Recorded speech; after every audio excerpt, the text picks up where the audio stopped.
Hi friends! So I had the most amazing breathwork journey recently where I had this realization. Oh my god, I had so many realizations. I understood so deeply the ways that I am hungry to be known and to be really truly met by people who are doing their own work and who can understand what it is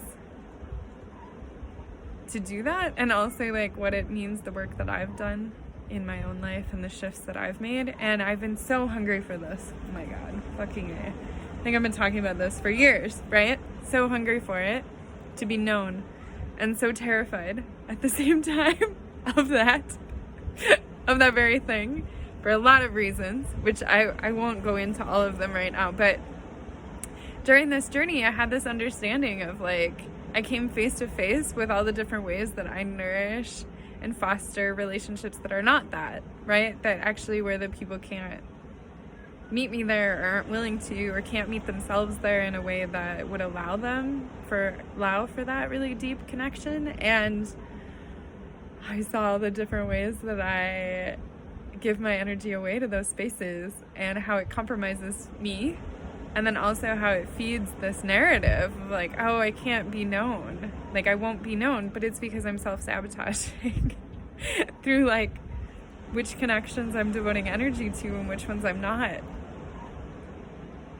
It was extremely powerful.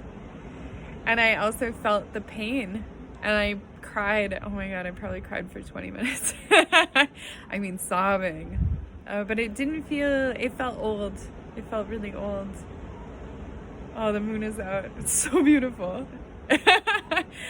All the tears felt like they were just ancient and coming through me, and it was so purifying to be in that space. And I revisited some moments in past relationships that were the most devastating examples of when I was so hungry to be known, but seeking that from people who couldn't provide it. And really, the energy that it took to expose myself in those spaces, to be vulnerable in those spaces, and then to have that,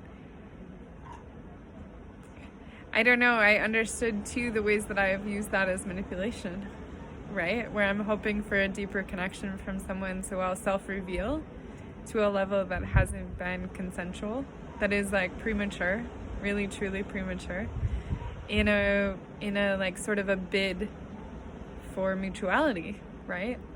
Oh, I've just exposed myself. Can you expose yourself too? And then in effect, in some cases, have severely compromised those connections, right? It wasn't consensual.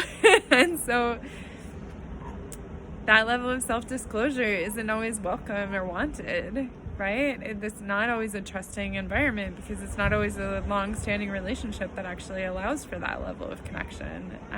So I got to see that side of myself too. Don't tell anyone. And then I had this amazing moment of realization, I've been working with this worthiness thing for the last, I think it's been 2 months. I don't know. You can probably look back and see.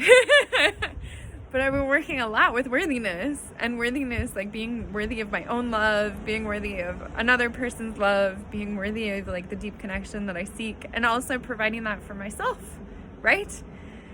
And allowing those nourishments to come from all different forms of relationship, and being open to all forms of relationship. That's another post. I'll post another video about that. But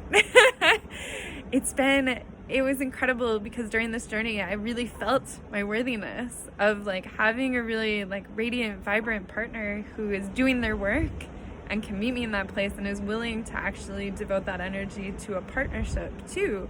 Whether it's monogamous or non-monogamous, whatever, but willing to show up with that energy and do the work with me. And I just felt that sense of worthiness come in, and excitement for that possibility, and hunger for that experience, and willingness to actually say yeah, I'm ready for that, and I'm not gonna hide from that. And also, that doesn't mean that I have to do that with anyone who shows up ready to do that. I still get to be in discernment, which has been, you know, part of fear in my life has been like, oh no, I'm not going to want to be with my partner. What the fuck? Why would I be with a partner I don't want to be with?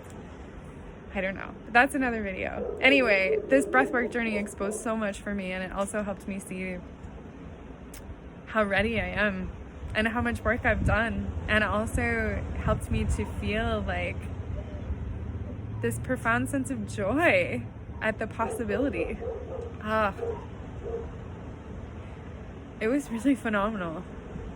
And to clear space for it through releasing those old connections and understanding the role that I played in fostering those connections and in the ways that I continually leak energy in ways that are not nourishing for me.